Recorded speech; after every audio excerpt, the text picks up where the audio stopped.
সংবাদ প্রচারের পর অবশেষে সহযোগিতা পেলেন চট্টগ্রামের সেই অসহায় বৃদ্ধা আনোয়ারা বেগম। শুধুমাত্র চিড়ি দিয়ে ইফতার সারার একটি নিউজ গেল কয়েকদিন আগে বাংলাদেশ টাইমস থেকে প্রকাশ করা হয়। সংবাদটি মানুষের মন ছুঁয়ে যায়। বিভিন্ন জায়গা থেকে মানুষ সেই বৃদ্ধাদের সাহায্যের হাত বাড়িয়ে দিতে চান।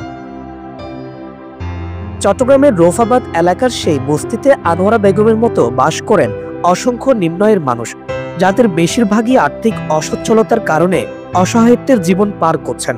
তাদের মধ্যে 20টি পরিবারকে বিভিন্ন ইফতার সামগ্রী উপহার দিয়েছেন এক ব্যবসায়ী। বাংলাদেশ টাইমস একটা নিউজ দেখলাম।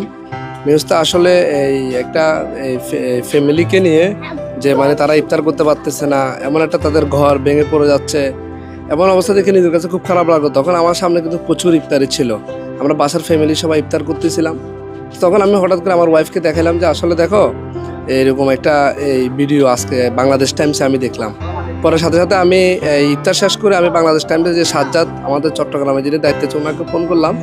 ফোন করার পর উনি আমি বললাম যে আপনি আমাকে জাস্ট ঠিকানাটা দিবেন, বলছে আমরা আপনাকে নিয়ে যাব।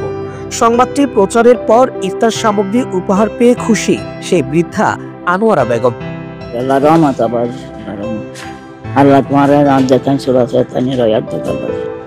এভাবেই দেশের সকল নিম্নয়ের খেটে খাওয়া মানুষগুলোর প্রতি বিত্তবান ও সামর্থ্যবানরা এগিয়ে আসতে সুন্দর একটি সমাজ গঠন সম্ভব বলে মনে করছেন এলাকাবাসী।